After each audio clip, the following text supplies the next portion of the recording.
पर पहुंचो ना तो तुम्हारे बेटी के ससुराल वाले कहें कि बोलो इतनी अच्छी बेटी तुमने किस पुण्य के उदय से पाई थी। ध्यान में रखना। ऐसी जिंदगी, पारिवारिक प्रवचन कर रहा हूं मैं आज, मान्यवर, सोचना है आपको। लेकर के गया, अब चली तो गई पीहर। सच बताना कितने दिन अच्छा लगता है? 1 दिन, 2 दिन, आखिर बांध के राखी आ गई ना लौट के, वहीं क्यों नहीं रही? ध्यान रखना। 2 दिन, 3 दिन, 4 दिन, 5 दिन, 6 दिन। पिता ने एक दिन पूछा, बेटी एक बात बता, समस्या तो बता कि क्या है। पिता ने पूछा, बेटी ससुराल कैसी है? बोले देख कर भी पूछ रहे हो कैसी है? नरक है, बिल्कुल नरक मेरी ससुराल। ससुराल नरक है? बोले हाँ। तो बेटी एक बात बता, तेरे ससुर जी कैसे? ससुर राक्षस नंबर 1 का। ससुर राक्षस, ससुराल नरक। तो बोले सास कैसी है? डायन। सास डायन, ससुर राक्षस। पूछा ननंद कैसी है? बोले नंबर 1 की चुगली करने वाली चुगलखोर, पूरे घर में महाभारत कराने वाली वही एक लड़की है जो हमारे घर को शांत नहीं रहने देती है। चुगली करती है, छोटी छोटी बातें सास से बताती, उससे बताती, भाई से बताती है, और हमारे घर में कलह होती रहती है। बोले बेटा एक बात बता, तेरा देवर कैसा है? बोले नंबर 1 का आवारा, घूमते रहता है यहाँ वहां, 10-10 बजे रात को घर से लौटता है, बिल्कुल आवारा, घूमने फिरने वाला। अच्छा बेटा एक बात बता, जेठ तो अच्छा होगा? अरे जेठ ऐसा धूर्त अंधा धृतराष्ट्र, किसी काम का नहीं, धूर्त नंबर 1 का मूर्ख। तो बोले बेटा एक बात बता, पति कैसा है? बोले यमराज। जीते जी यमराज के हवाले कर दिया आपने मुझे, मेरी जिंदगी बर्बाद करके रख दी। बोले पड़ोसी कैसे हैं? ये नरेंद्र, पीयूष वगैरह ये कैसे है? बोले सब बेकार, कोई काम आम थोड़ी है इनको। अच्छा सब बेकार। लड़की का पिता था, उसने सोचा एक भी सही नहीं, सब गलत। सास गलत, ससुर गलत, देवर गलत, ननंद गलत, पड़ोसी गलत, मोहल्ला गलत, गांव गलत, शहर गलत। लड़की का बाप समझदार था, उसने कहा लगता है गलत कोई नहीं, गलत यही है। ध्यान रखिए, सारे लोग गलत कैसे हो सकते हैं एक घर में? एक आदमी भी सही नहीं है, जो देखो वो गलत, पड़ोसी भी गलत। तो बोले अच्छा। बोले बेटी एक काम कर, तू चिंता मत कर। बोले पिताजी मैं ससुराल नहीं जाऊंगी। बोले बिल्कुल नहीं, जाना ही नहीं, ऐसी ससुराल में मेरी लाडली बेटी क्यों जाएगी। 8-15 दिन हुए, अब भाभी को पता चला कि तो जाएगी ही नहीं। अथ श्री महाभारत कथा। भाभी कह रही कि मैं यहां रहने आई, तू भी यहीं रहेगी। ध्यान रखना, ज्यादा दिन पीहर में रहोगी तो भाभीयों के व्यवहार बदल जाएंगे। ध्यान रखना, घर में भाई के व्यवहार बदल जाएंगे, बुआ बुआ, कुआं कुआं दिखेगा। फिर ध्यान रखना, भतीजे बात नहीं करेंगे ढंग से। ज्यादा मत रहा करो पीहर में, इज्जत कमाना है तो ध्यान रखना, कोई मतलब नहीं उस पीहर में। और एक बात याद रखना, कभी ससुराल में कोई बेटी रहे तो ये शिक्षा देना कि बेटा ससुराल कैसी भी हो, ससुराल वालों के सामने पीहर की प्रशंसा कभी मत करना। यदि पीहर की प्रशंसा करेगी तो ससुराल तो पीहर तो छूट ही गया है, उनका दिल भी टूटने में ज़्यादा देर नहीं लगे। किसी भी बहू को अपने पीहर की प्रशंसा ससुराल में नहीं करना चाहिए। जैसी भी है ठीक है, तुम्हारी प्रशंसा से परिस्थिति बदलने वाली नहीं है। अरे परिस्थिति में परिवर्तन नहीं आएगा, लेकिन मन स्थिति में परिवर्तन आ जाएगा, वो तुम्हारे लिए बहुत बड़ा नुकसानदायक काम हो जाएगा। भाभी तक तो ठीक था, अब बेचारी राजा बाजार मंदिर में आती, समझ गए क्या?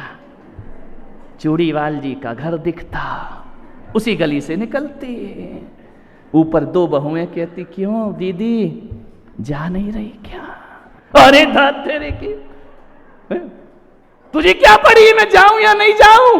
थोड़ी आगे बढ़ी, हर दुकान हर मोहल्ले में क्या महीने भर हो गए लेने नहीं आ रहे क्या? पड़ोसियों को बड़ा मजा आता है। ध्यान रखना, तेल जले तेली का दिल जले, मसालची का ध्यान रखना। मंदिर जाना मुश्किल हो गया उसको, हर गली में। और तो और छोड़ो, मंदिर का पुजारी कह रहा है कि 1.5 महीने हो गए, जाना नहीं है क्या? तेरी की उसने कहा मैं बाप के यहाँ रह रही, मोहल्ला परेशान हो रहा है। उसकी तो आफत हो गई, जो मिले सहेलियां मिलती, क्यों जीजाजी नहीं आए क्या? अरे तेरा जीजाजी सत्यानाश हो उसका, मेरा जीना हराम कर दिया, वहां भी सुख नहीं। और जहां लड़की की यही हालत होती, ध्यान रखना। कई सहेलियों के यहाँ जाए, क्यों तेरे आए नहीं, तू कब से आई? सावन की आई, दिवाली आ गई। नहीं, सावन के यहाँ की बात नहीं कर रहा हूं मैं, ध्यान रखना। दिवाली आ गई, जा नहीं रही है क्या? विचार करना है। परेशान कर दिया लोगों ने, डॉक्टर। अब बेचारी किसी की शादी में भी नहीं जा सकती। शादी में जाओ, मिले 2-4 परिचय, और कब से नहीं गई पीहर ससुराल, कब से? अरे उसने कहा ये तो जीना हराम हो गया मेरा। वो गई रोते रोते घर, एक दिन जाकर के उदास बैठ गई खिड़की में। पिताजी ने कहा बेटा उदास क्यों है? बोले मेरा तो जिंदगी बर्बाद हो गई। बोले क्यों? उधर वहां नहीं जा सकती, यहाँ मोहल्ले वाले जीने नहीं दिया करते हैं। अच्छी बात है, अच्छी बात है, अच्छी बात है। मैं इस समाज की से बुराई नहीं कह रहा हूं। कोई लड़की नहीं जाए ना यदि ससुराल, तो 10 बार पूछा करो, अपने आप चली जाएगी। ध्यान रखना, विचार करना है। टोंक टोंक के परेशान कर दिया लोग, उसकी रोटी खाना हराम हो गया। उसने कहा पापा मेरा मन नहीं लग रहा है। तो बोले बेटा चिंता मत कर, कुछ करता हूं मैं। बोले जाऊंगी नहीं, ध्यान रखना। नहीं बिल्कुल नहीं, बेटी मेरी है, काहे को जाएगी? तो नहीं जाना। तो बोले क्या करोगे आप? बोले अपने यहाँ महाराज आए हैं, चौमासा हो रहा इस बार, उनसे ही कुछ पूछ लेते हैं। बोले ज्ञान गंगा महोत्सव में जाऊंगा, पूछ के आऊंगा। वो कुछ बता। अरे बोले तुम भी महाराजों के लफड़े में पड़े हो। वो क्या जाने, उनका ना बीवी ना बच्चा ना नौकरी ना छोकरी, वो क्या जाने घर गृहस्थी, वो तो नंगे बाबा, वो क्या जाने कि क्या होता है घर गृहस्थी। मैं जानती हूँ ससुराल क्या और क्या तुम उनसे पूछने जा रहे? उसने कहा बेटा चिंता मत करना। अरे महाराज कुछ देंगे नहीं तो कुछ लेंगे भी तो नहीं ना अपने से, पूछ आने दे। आई महाराज के पास, महाराज ने उसके कान में एक मंत्र कहा, ले ये मंत्र पढ़ देता हूँ, जो कितने कान लगा के सुन रहे हो, जैसे मैं मंत्र ही पढ़ रहा हूँ ऐसे कान खड़े हो गए। बताओ ना हमारे घर में भी ये मंत्र चाहिए है? मैंने उसके कान में मंत्र पढ़ा, मैंने कहा ऐसा ऐसा ऐसा ऐसा ऐसा ऐसा और वैसा वैसा। चला गया घर, जाकर के बोला बेटी हो गई तेरी समस्या का समाधान। बोले क्या हुआ पिताजी? बोले बेटी एक काम कर, तू ससुराल जा। ससुराल जा? बोले बिल्कुल नहीं। बोले तू क्यों नहीं जाना चाहती है?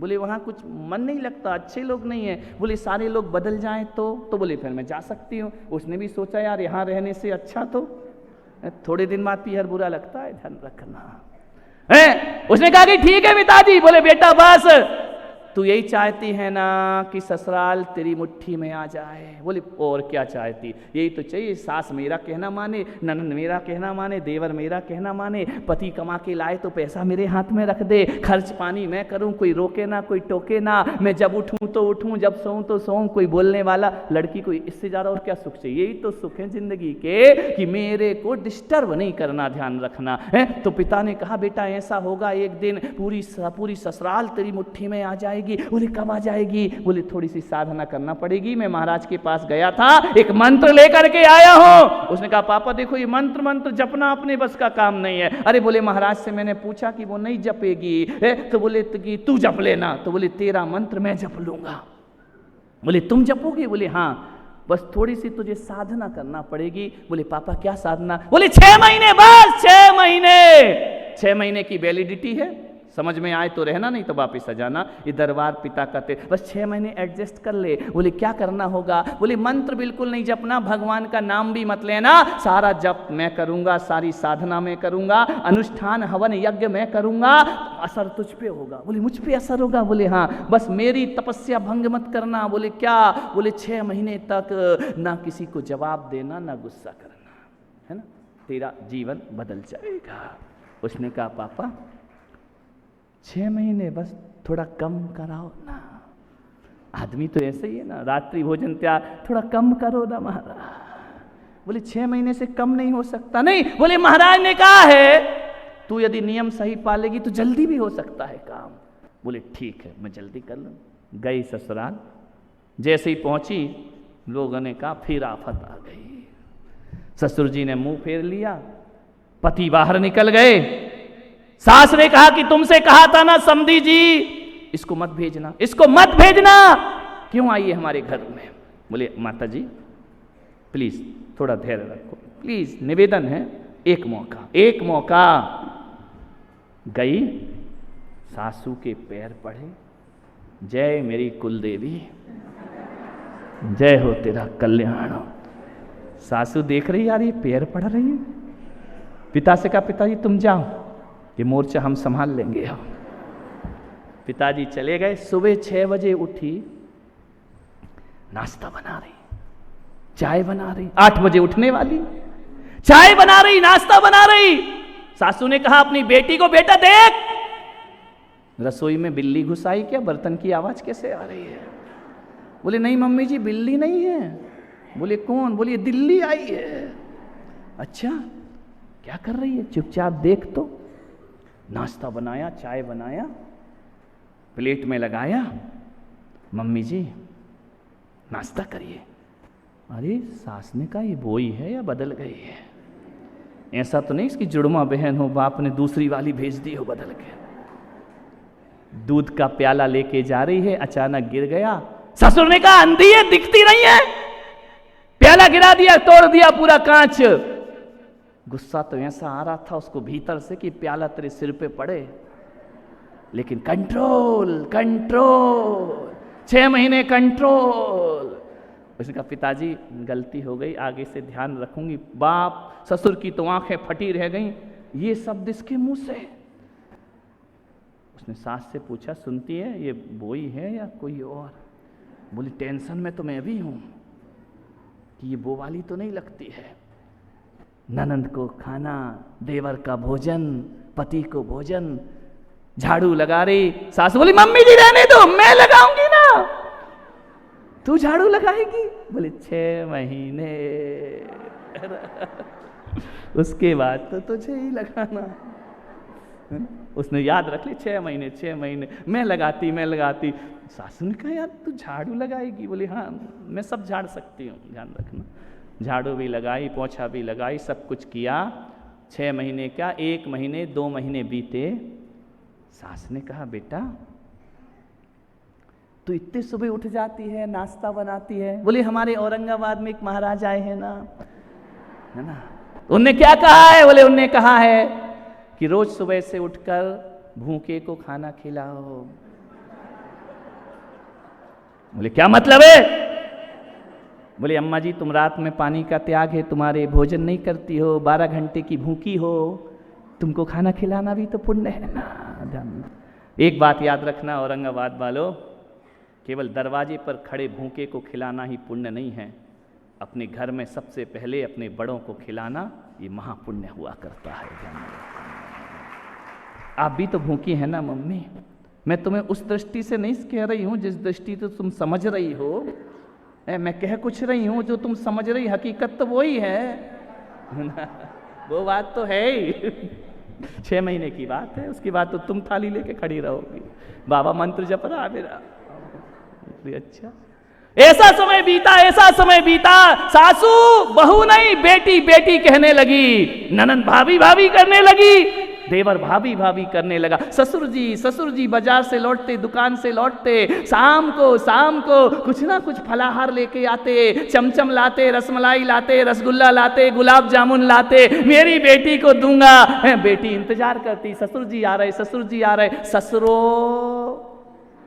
तुमसे निवेदन है, यदि घर में प्यार चाहिए तो खाली हाथ मत जाया करो, कुछ ना कुछ बहू को ले आया करो, ध्यान रखना। विनोद आ गई क्या बहू? आ गई, बहुत बढ़िया, सीख लो, सुखी रहो। अरे कुछ ना कुछ बहू को जरूर लाया करो, ध्यान रखना।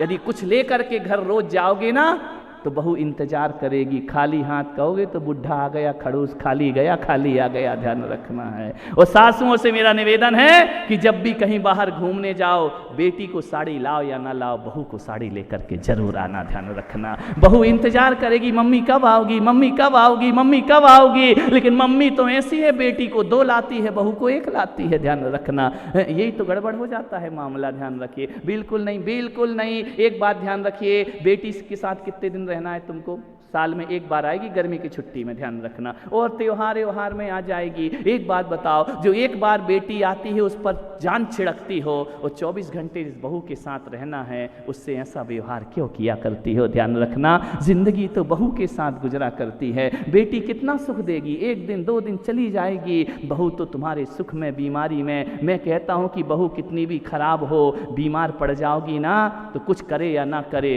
गोली और पानी का गिलास ये बहू ही देने वाली है, और कोई तुम्हें देने वाला वहां से बेटी नहीं आएगी तुम्हें देने के लिए, ये बहू आएगी। मैं कहता हूं कि बेटियों से भी प्यार जो सास बहुओं से करती है, वो सास अपने घर में राज किया करती है, ध्यान रखना है। 4 दिन को बेटी आई, बेटी बेटी बेटी बेटी बेटी, जिंदगी तो बहू के साथ गुजारना है। कुछ ना कुछ लेके आया करो डीवी जी, खाली हाथ नहीं आने का, है ना। बहू फोन करेगी, पापा कब आ रहे, पापा लेट हो गए, जल्दी आओ, मेरे सोने का समय हो रहा है, उसके पहले गुलाब जामुन खिलाओ। ये पहले बुजुर्गों की परंपराएं थी, जाते थे तो कुछ ना कुछ लेकर, आज ये खत्म हो गई परंपराएं। विचार करिए, सोचना है आप। समय बदला, समय बदला। एक दिन सास ने कहा सबकी मीटिंग होगी घर में, मीटिंग हुई, सब बैठे, सास ने अपनी चाबी निकाली, बहू आज से घर की चाबी 2.5 महीने, चाबी उधर दिख रहा 2.5 महीने, वाह रे बाबा, अच्छा चमत्कार किया, आ गई चाबी, यही तो चाहिए थी, और क्या चाहिए थी? बेटा घर की चाबी तू रख, आज से नौकरानी की तनख्वाह तू देगी, दूध वाले का हिसाब तू करेगी, कपड़े धोने वाले का हिसाब तू करेगी। आज से बेटे से कहा जो भी कमाई लेकर आया मुझे नहीं, घर की लक्ष्मी के हाथ में कमाई देना। ये लक्ष्मी जैसी बहू है हमारे घर में, ये हमारे घर को बना करके चल रही है, स्वर्ग बना रही है, सब कुछ उसे दे दिया। देवर भी भाभी भाभी करता, ननंद भी भाभी भाभी करती, जेठानी देवरानियां सबका प्यार मिलने लगा, पड़ोसी भी खुश हो गए ना, बड़ा आनंद आया। उसने कहा 3 महीने बाकी हैं अभी, इतना चमत्कार, सब मुझे प्यार कर रहे हैं। बेटी सास ने कहा बेटा कोई तकलीफ तुझे? बोले नहीं, वो तो 3 महीने बाद तुझे होगी, मुझे कोई तकलीफ नहीं है। पूरे घर की जिम्मेदारी सासू ने सौंप दी, पूरा घर सौंप दिया। 6 महीने तक तो घर की तस्वीर बदल गई, ध्यान रखना है। भाई आया लेने, रक्षाबंधन था,